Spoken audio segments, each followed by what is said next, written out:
Hello everyone. তো আজকে একটা ফ্রেজাল ভার্বের একটা প্রশ্ন নিয়ে হাজির হয়েছি। তো দেখে নেব প্রশ্নটা কি রয়েছে এবং লিস্ট থেকে কোন অ্যান্সারটা অ্যাপ্রোপ্রিয়েট হবে সেটা আমরা করব। তো এখানে প্রশ্নটা লেখা আছে, Rahul always remembers his study. Remembers মানে স্মরণ করা, মনে করা। তাহলে তার পড়াটা সে সবসময় মনে করতে পারে।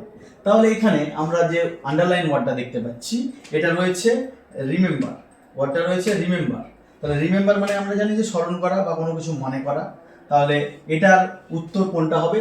চারটে অপশান রয়েছে তার মধ্যে। আমরা জানি রিমেম্বার্স মানে স্মরণ করা, তাহলে উত্তর হবে কল আপ। কিন্তু আমরা যদি কল আপ সরাসরি লিখে দেই তাহলে কিন্তু অ্যান্সারটা ভুল হয়ে যাবে, কারণ আমাকে সঠিক টেন্সটাও কিন্তু ইউজ করতে হবে।